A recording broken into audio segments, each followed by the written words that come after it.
ఎఫెసీయులకు రాసిన పత్రిక మొదటి అధ్యాయం మొదటి 3 వచనాలు. దేవుని చిత్తము వలన క్రీస్తు యేసు అపోస్తలుడైన పౌలు ఎఫెసులో ఉన్న పరిశుద్ధులను క్రీస్తు యేసునందు విశ్వాసులైన వారికి శుభమని చెప్పి వ్రాయినది. మన తండ్రి అయిన దేవుని నుండి ప్రభు అయిన యేసుక్రీస్తు నుండి మీకు కృపయు సమాధానమును కలుగునుగాక. మన ప్రభు అయిన యేసుక్రీస్తు యొక్క తండ్రి యొక్క దేవుడు స్తుతింపబడునుగాక. ఆయన క్రీస్తునందు పరలోక విషయములలో ఆత్మ సంబంధమైన ప్రతి ఆశీర్వాదమును మనకు అనుగ్రహించును. దేవుడు ఈ వాక్యమును మన కొరకై ఆశీర్వదించునుగాక. ఈ ఎఫెసీయులకు రాయబడినటువంటి పత్రిక గతంలో చెప్పబడినట్లుగా రోమాలో పౌలు చెరసాలలో ఉన్నటువంటి సందర్భంలో రాయబడినటువంటి పత్రిక. ఎఫెసీ అనేటువంటి ప్రాంతంలో పౌలు తన యొక్క సేవా పరిచర్య సమయం అంతటిలో కూడా అధికమైనటువంటి సమయాన్ని ఇక్కడ గడిపినవాడు. 3 సంవత్సరాలు గడిపినట్లుగా ఇక్కడ మనం దేవుని యొక్క వాక్యం అపోస్తలుల కార్యం 20వ అధ్యాయంలో గమనిస్తాం. తర్వాత ఇక్కడ రాయబడినటువంటి అనేకమైన సంగతులు ఎంతో విలువైనవి, మరి ప్రశస్తమైనటువంటి విషయాలను పౌలు ఈ పత్రికలో రాసినాడు. పౌలు రాసినటువంటి అనేక పత్రికలలో అక్కడ ఉన్నటువంటి సంగతులు, తర్వాత వారిని సరిచేయటానికి అవసరమైనటువంటి విధంగా ఉపదేశాలు పౌలు తెలియపరుస్తూ వ్రాసి ఉన్నటువంటి పత్రికలు.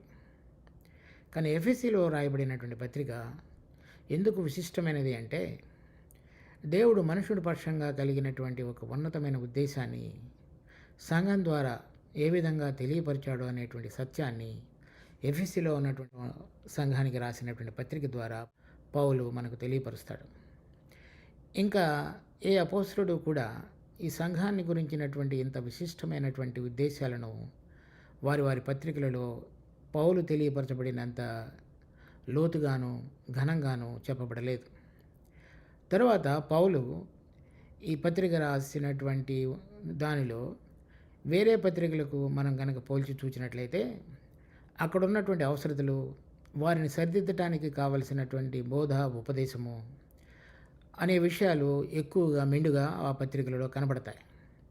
కానీ ఈ పత్రికలో దేవుడు మనలను విశ్వాసులను పిలుచుట మాత్రమే కాకుండా వారందరినీ ఆత్మలో ఒకటిగా కట్టి తన శరీరంగా చూసి వారందరినీ కూడా దేవుడు వారి మధ్యలో నివసించడానికి తగినటువంటి ఉద్దేశాలను తెలియపరుస్తూ ఇక్కడ ఈ విధంగా జీవించడం మాత్రమే కాకుండా పరలోక సంబంధమైనటువంటి స్థలాల కొరకై ఈ విధంగా సిద్ధపరచబడినటువంటి పరిశుద్ధుల సముదాయాన్ని, సంఘాన్ని, తన క్రీస్తు యొక్క శరీరాన్ని ఏ విధమైనటువంటి ఉద్దేశం కొరకై పిలిచున్నాడనే సంగతులను విస్తృతంగా తెలియపరుస్తూ మనతో మాట్లాడతాడు.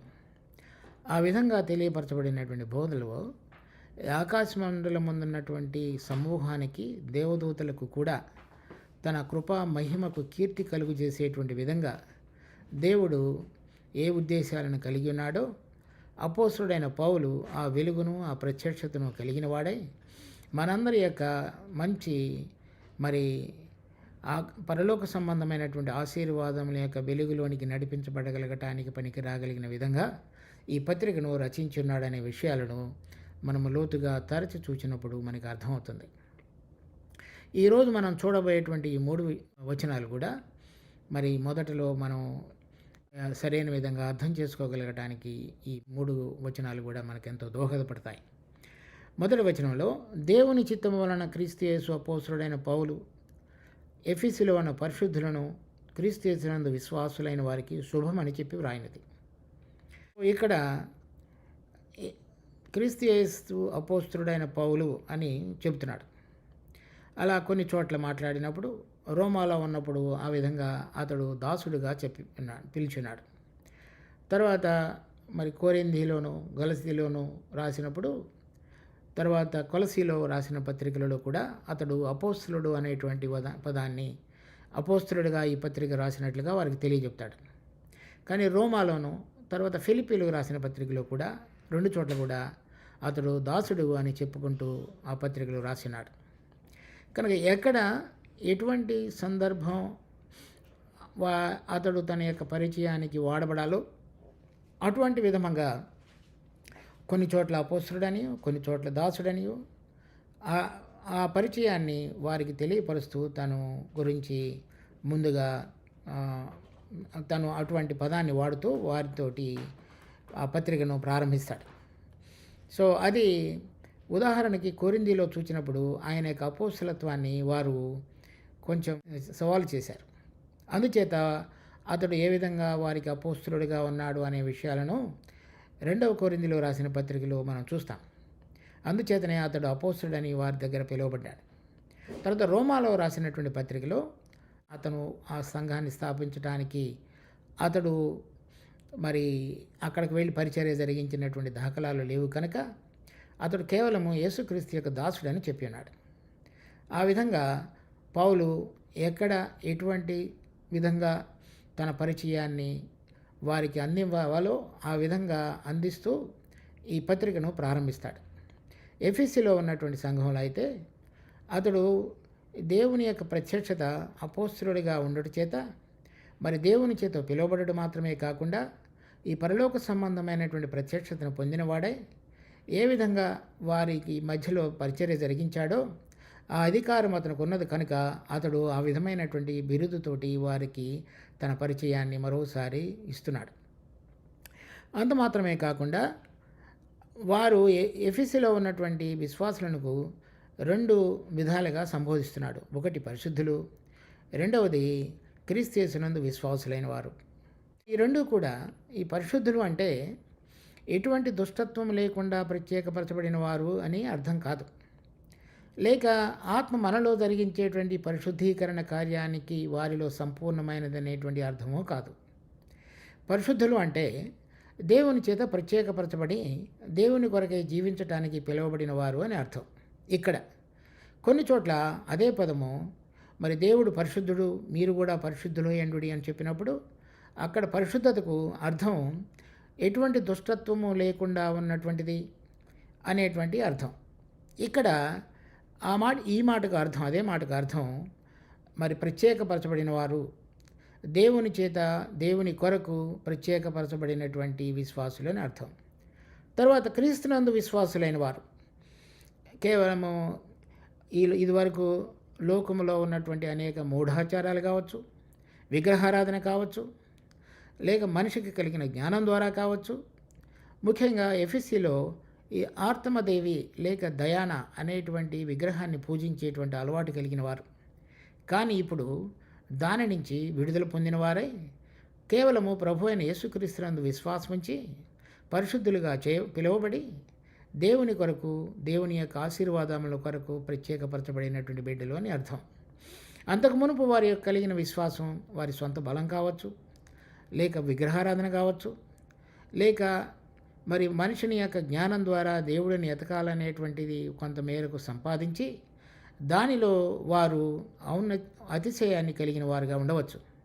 కానీ వాటి యొక్క ఆ గోడలన్నిటినీ కూడా పడగొట్టి ఆత్మచేత తాకబడి ప్రభువునందు విశ్వాసం ఉంచినటువంటి బిడ్డలు అని అర్థం. తర్వాత ఇక్కడ మనం చూసినట్లయితే 2వ వచనంలో మన తండ్రి అయిన దేవుని నుండి ప్రభు అయిన యేసుక్రీస్తు నుండి మీకు కృపయు సమాధానమును కలుగునుగాక. తర్వాత రెండవది మన తండ్రి అయినటువంటి దేవుని నుండి. పాత నిబంధనలో ఉన్నటువంటి యూదులు ఎవరు కూడా దేవుడిని తండ్రి అని పిలవటానికి వారికి ఇవ్వబడలేదు. అందుచేతనే మన ప్రభు అయిన యేసుక్రీస్తు ఇక్కడ పరిచర్య జరిగించిన సందర్భంలో ఆయన దేవుడు నాకు తండ్రి అని చెప్పినందుకు ఆయన మీద నేర ఆరోపణ చేసి ఆయన సిలువ వేసి ఉన్నారు. అదొక కారణం. కానీ అదొక నేరారోపణ. కానీ మన ప్రభువు మరి మృతులలో నుంచి తిరిగి లేచిన తరువాత ఆయన పరలోకంలో ఉన్న మన దేవునికి, భూలోకంలో పాపిగా ఉన్నటువంటి మనిషికి మధ్య వారధిగా చేయబడి మనకు ఆయన పరలోకపు తండ్రి అని మనం ఆయనను పిలవగలిగేటువంటి మరి ఔన్నత్యానికి ప్రభువు మనలను ఆయన చేసిన కార్యం ద్వారా తీసుకుని వచ్చున్నాడు. చూడండి, యోహాను సువార్త 20వ అధ్యాయం 17వ వచనం. యేసు ఆమెతో, నేను ఇంకనూ తండ్రి యొద్దకు ఎక్కిపోలేదు కనుక నన్ను ముట్టుకొనవద్దు. అయితే నా సహోదరుల యొద్దకు వెళ్ళి నా తండ్రియు మీ తండ్రియు, నా దేవుడును మీ దేవుడును అయిన వాని యొద్దకు ఎక్కిపోవచ్చున్నానని వారితో చెప్పమన్నాడు. ఇక్కడ మన ప్రభు మృతులలో నుంచి తిరిగి లేచిన తరువాత పరలోకానికి ఆరోహణం కాకమునుపు ఆయన మరియకు ప్రత్యక్షమైనప్పుడు నన్ను ముట్టవద్దు, ఎందుచేతనంటే నేను ఇంకా పరమునకు ఎక్కిపోలేదు. నేను పరలోకమునకు మీ తండ్రి యొద్దకు నా తండ్రి యొద్దకు నేను ఎక్కి వెళుతున్నానని చెప్పినాడు. ప్రభువు మృతులలో నుంచి తిరిగి లేచుట ద్వారా మన యొక్క పాపములకు చెందవలసినటువంటి పాప పరిహారాన్ని చెల్లించడం మాత్రమే కాకుండా ఆయనలో ఉన్నటువంటి ఒక నాశనము లేనటువంటి జీవమును కలిగినటువంటి వాడుగా ఉండట చేత మరి ఆయన దేవుని కుమారుడిగా నిరూపించబడి ఆయన ఎందు విశ్వాసముంచిన బిడ్డలందరూ కూడా నూతనమైనటువంటి సంబంధంలోనికి ఆయన మరణ పునరుద్ధానముల ద్వారా తీసుకొని రాబడ్డారు. అందుచేత ఇప్పుడు ఆత్మలో చనిపోయిన మనందరం కూడా దేవునికి దూరస్థులంగా ఉన్నటువంటి స్థితిలో ఉన్నాం. అది మనం ఎఫెసీ పత్రిక 2వ అధ్యాయంలో చూస్తాం. కానీ ఇప్పుడు ప్రభువు మృతుల నుంచి తిరిగి లేచుట ద్వారా ఆయన మనలను తండ్రికి సంబంధించిన వారుగా చేయబడగలగటానికి అవసరమైనటువంటి నూతన జీవాన్ని ఆయన పునరుద్ధానుడై తిరిగి లేచుట ద్వారా మనం పొందగలిగేటట్లుగా చేసి ఉన్నాడు. అందుచేత ఇప్పుడు దేవుడు మనకు తండ్రి అని పిలవగలిగేటట్లుగా చేసినటువంటి గొప్ప ఆధిక్యతను మరి పౌలు ఎఫెసీలో ఉన్న విశ్వాసులకు మరోసారి వారి గమనానికి తీసుకుని వస్తున్నాడు. అందుచేతనే ఈ కార్యాన్ని ప్రభు జరిగించబోయేవాడు కనుకనే మరి మత్తయి సువార్త 6వ అధ్యాయంలో శిష్యులకు ప్రార్థన నేర్పమని వారు అడిగినప్పుడు పరలోకమందున మా తండ్రి అని చెప్పినాడు. అది యూదులు ఆ విధంగా సంబోధించగలిగినటువంటి స్థితి లేదు.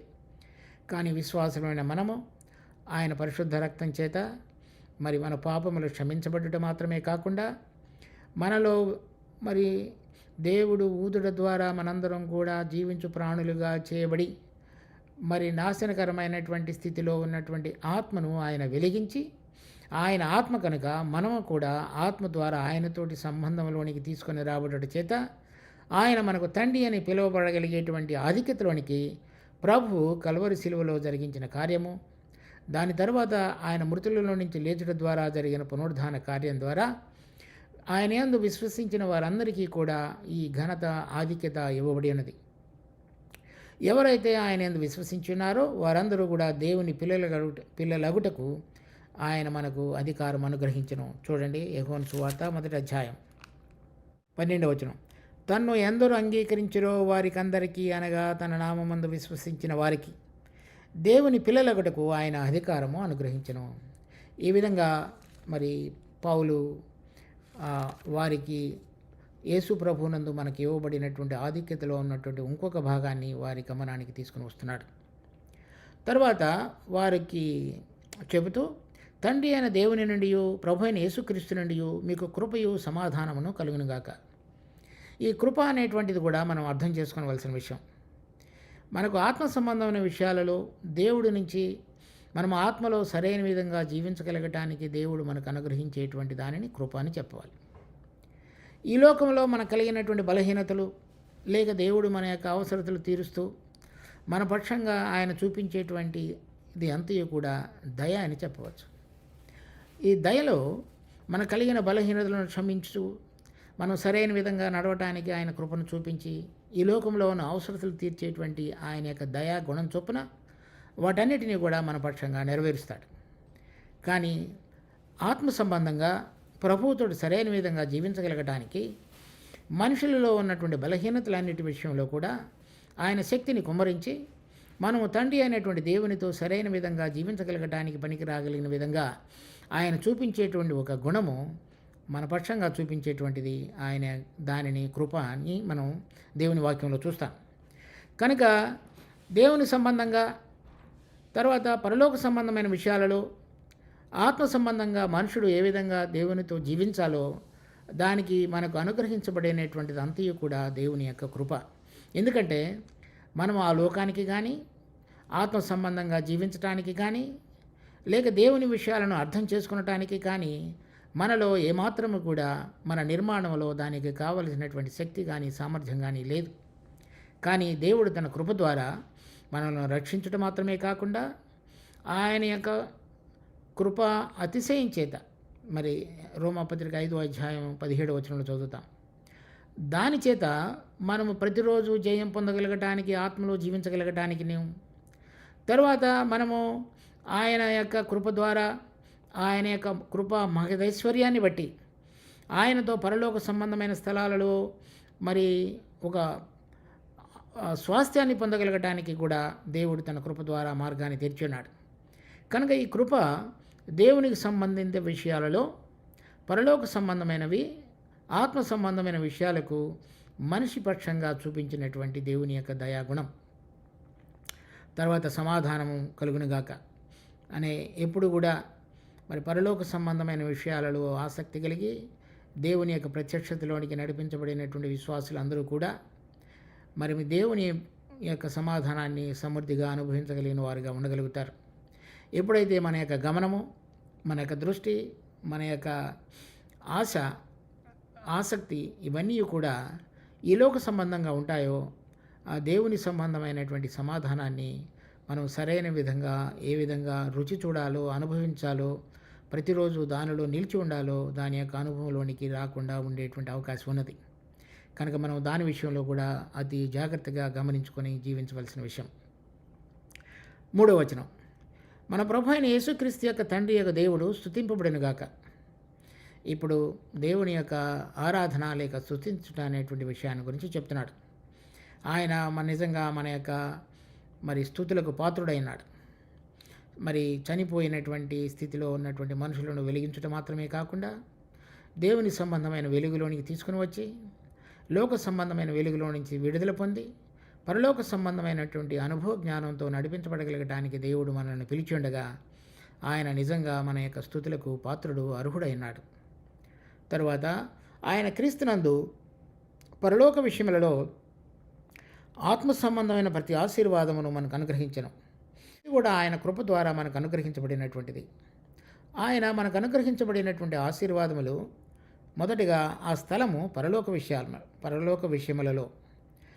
కనుక విశ్వాసులైన మనందరం కూడా ఈ లోక సంబంధమైన వాటిలో ఆశీర్వాదాన్ని పొందటానికి ప్రయాసపడుతున్నారు అంటే ఈ పరలోక విషయాలలో దేవుడు ఉంచబడినటువంటి ఆశీర్వాదం యొక్క విలువను కానీ, వాటి యొక్క ఔన్నత్యాన్ని కానీ, తర్వాత వాటి యొక్క సరైనటువంటి వివరణ కానీ అనేక మందికి అర్థం కాలేదనేటువంటిది మనకు తెలుస్తుంది.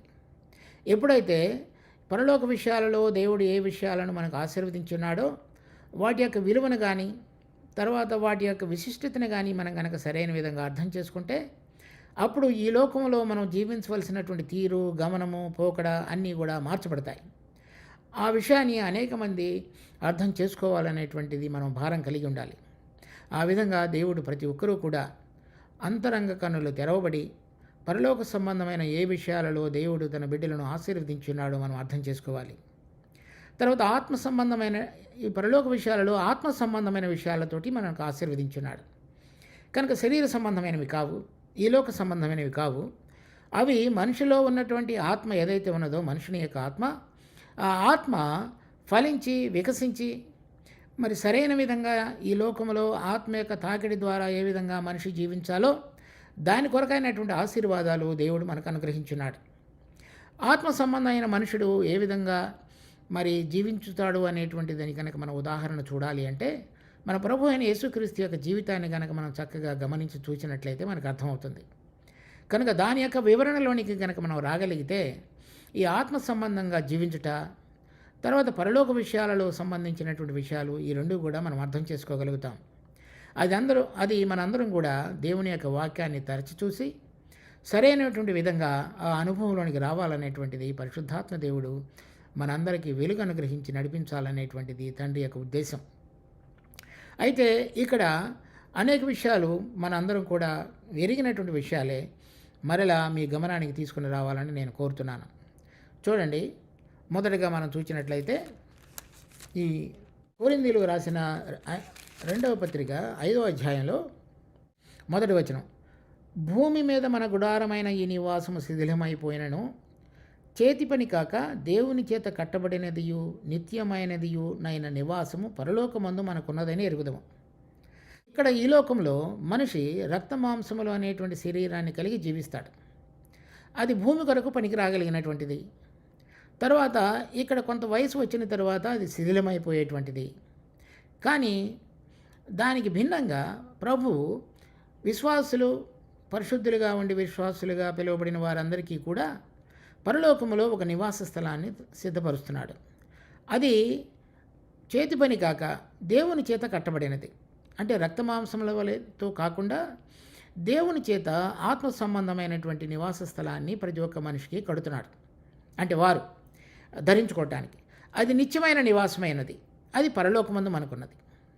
ఈ రక్తమాంసములతో నిండినటువంటి ఈ శరీరము మరి నాశనమై క్షీణించిపోయి ఒక దినమున మరి పడిపోయేదిగా ఉన్నది. కానీ శిథిలం కాకుండా నిత్యమైనదిగా ఉండి పరలోకంలో మహిమ కలిగినటువంటిదిగా అక్షయమైనటువంటి నివాసాన్ని దేవుడు తన సొంతంగా మనందరి కొరకు, మన కొరకు, ప్రతి ఒక్కరికి కూడా దానిని నిర్మించుతున్నాడు. అది పరలోకంలో మనకి ఇవ్వబడినటువంటి ఆశీర్వాదాలలో ఒకటి.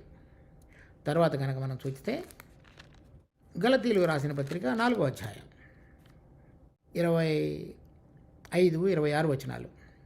ఈ హాగరు అనున్నది అరేబియా దేశంలో ఉన్న సీనాయి కొండయే. ప్రస్తుతముందున్న యెరూషలేము దాని పిల్లలతో కూడా దాస్యమందున్నది కనుక ఆ నిబంధన దానికి దీట అయినది. అయితే పైనున్న యెరూషలేము స్వతంత్రంగా ఉన్నది, అది మనకు తల్లి.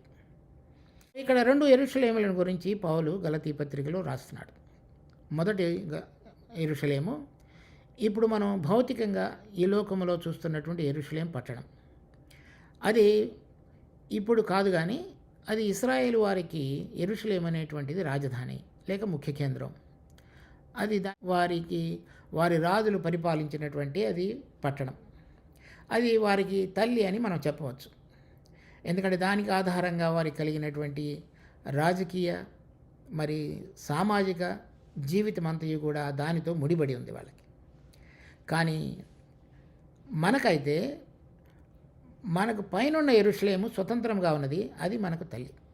ఇక్కడున్నటువంటి యెరూషలేము దాసత్వంలో ఉన్నది. అంటే వారు పరాయ రాజుల యొక్క ఆధిపత్యంలో ఉన్నారని మాత్రమే కాదు, మరి యూదులు వారి యొక్క సొంత జ్ఞానము, బలము, తర్వాత ఇవ్వబడిన ధర్మశాస్త్రం అనుసారంగా జీవించి ఈ దేవుడు అనుగ్రహించేటువంటి స్వతంత్రతను లేని స్థితిలో ఉన్నారని అర్థం.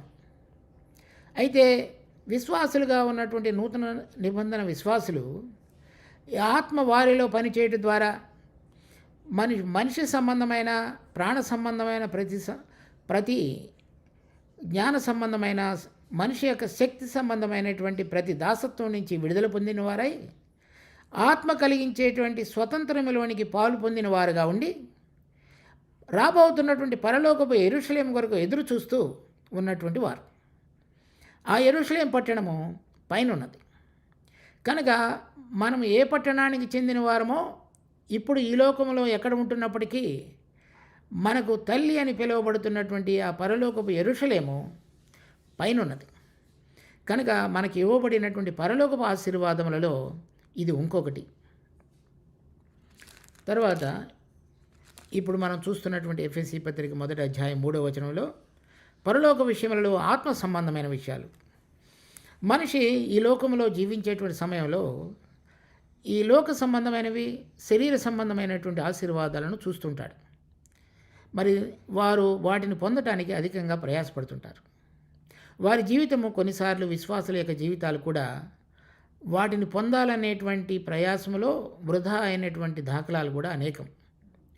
కానీ మనకు ఇవ్వబడినటువంటి ఉద్దేశాలు లేక మనకి ఇవ్వబడినటువంటి ఆశీర్వాదాలు ఆత్మ సంబంధమైనవి.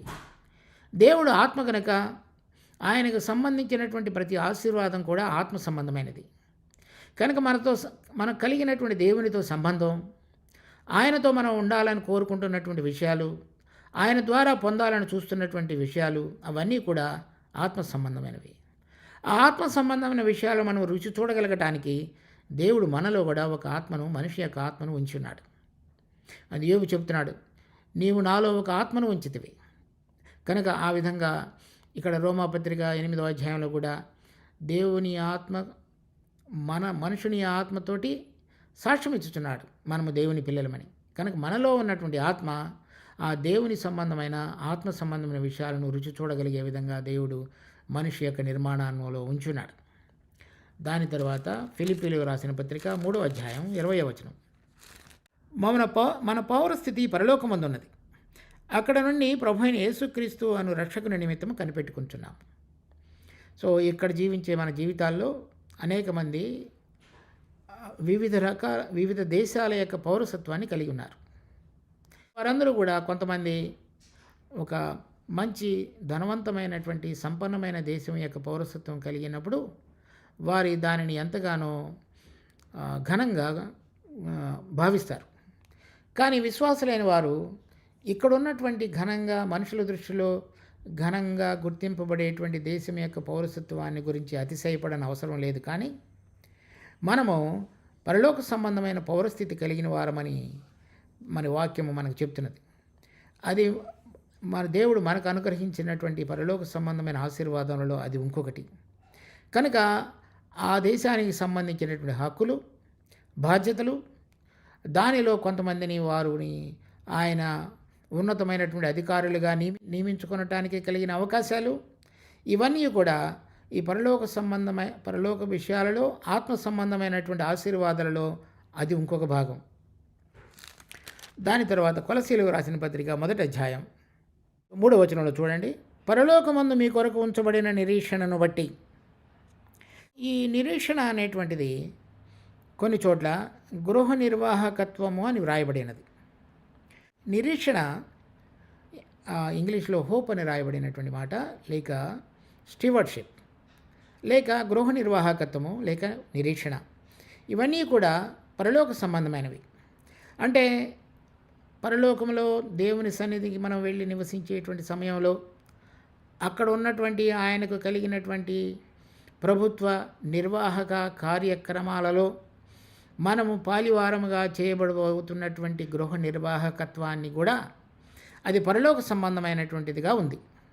చూడండి, ఒక పాపి అయినటువంటి మనుషుడు ఆత్మలో చనిపోయి మరి ప్రభు అయిన యేసుక్రీస్తు యొక్క కృపా కార్యం ద్వారా మనందరం కూడా రక్షించబడి మరి పాప మీద జయం పొందుతూ దేవుని యొక్క స్వభావాన్ని ప్రకటించుతూ జీవిస్తున్నటువంటి జీవితం యొక్క అనుభవంలోనికి సిద్ధపరచబడినటువంటి ఆత్మలు మరి ఈ పరలోకపు గృహ నిర్వాహకత్వానికి కొరకై ఇవ్వబడినటువంటి నిరీక్షణ మనకు పరలోకంలో ఉన్నది.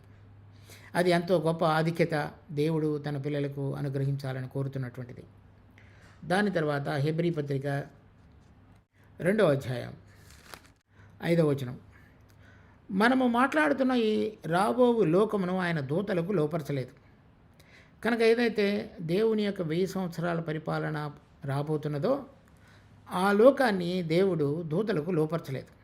అంటే అది విశ్వసించి జయించినటువంటి విశ్వాసులకు దేవుడు పరలోక సంబంధమైనటువంటి స్థలాలలో ఇవ్వబడబోయేటువంటి అధికార బాధ్యత, అంటే ఆయనతో పాటు రాజులుగా యాజకులుగా ఏలగలగటానికి ఆయన సిద్ధపరుస్తున్నటువంటి ఆ లోకమును, ఆ పరలోక సంబంధమైన దాన్ని ఆయన తన బిడ్డలకు అనుగ్రహించబోతున్నాడు. అది పరలోక విషయాలలో ఆత్మ సంబంధమైనటువంటి ఆశీర్వాదములలో అదొకటి. తర్వాత హెబ్రీ పత్రిక 3వ అధ్యాయం 1వ వచనం. ఇందువలన పరలోక సంబంధమైన పిలుపులో పాలు పొందిన పరిశుద్ధులారా. ఇక్కడ చెప్పబడినటువంటి ఇంకొక పిలుపు, అంటే మన పిలుపు మాత్రం ఈ లోకంలో ఉన్నప్పటికీ మనము పిలువబడినటువంటి పిలుపు అది పరలోక సంబంధమైనది. ఇశ్రాయేలీలు ఐగుప్తు దేశం యొక్క బానిసత్వంలో ఉంటున్నప్పుడు దేవుడు వారిని కనాను దేశంలో ప్రవేశించడానికి పిలిచున్నాడు. అంటే వారి ఆశీర్వాదములు పాలు తేనెలు ప్రవహించేటువంటి భూలోక సంబంధమైనటువంటి కనాను దేశం. మరి విశ్వాసులకు పిలువబడినటువంటి పిలుపు పరలోక సంబంధమైనది. అక్కడ పరలోక రాజ్యము, పరలోక ఆశీర్వాదాలు దేవుడు వారి కొరకై ఇవ్వటానికి పిలువబడినటువంటి వారుగా విశ్వాసులు ఉన్నారు. కనుక ఈ భూలోక సంబంధమైన దానిలో మనకి పాలు లేదు. తర్వాత హెబ్రీ పత్రిక 12వ అధ్యాయం 22వ వచనం.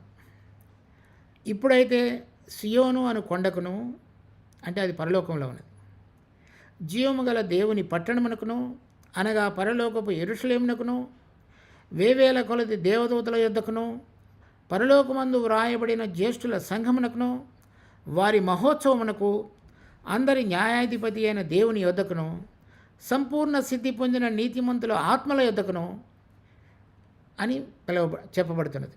ఇక్కడ రాయబడినటువంటి అనేక విషయాలు, వాటి యొక్క వివరణ అది చాలా సమయం పట్టేది కనుక దానిని మీరు మరి పఠించాలని కూడా మీరు పఠించినట్లయితే దాని యొక్క ఆశీర్వాదాన్ని మీరు పొందగలుగుతారు. ఒక విషయం చూడండి, ఇంతకు మునుపు చెప్పబడినటువంటి కొన్ని విషయాలు కూడా ఇక్కడ ఉన్నాయి. సియోను కొండ అది పరలోకంలో ఉన్నది. ఇది పరలోకపు యెరూషలేము పట్టణము.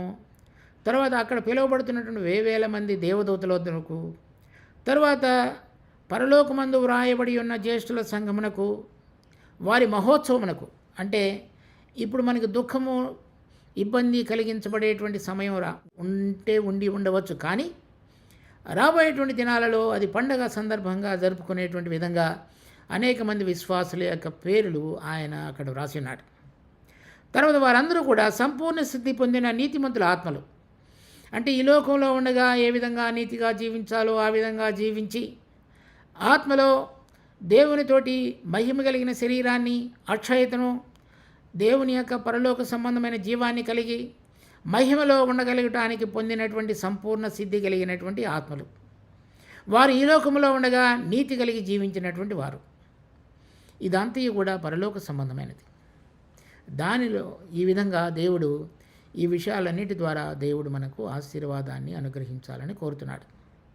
కనుక పౌలు రాసినటువంటి ఎఫెసీ పత్రిక 3వ అధ్యాయం దేవుడు పరలోక విషయాలలో ఆత్మ సంబంధమైన ప్రతి ఆశీర్వాదము, ఈ విధంగా మనం చూడగలిగినటువంటి ఈ కొన్ని విషయాలు, ఇంకా మనకు తెలియకుండా అనేక విషయాలు, ప్రతిదీ కూడా, అంటే ఏది కూడా మనకి అనుగ్రహించబడకుండా ఆయన దాచి ఉంచలేదు.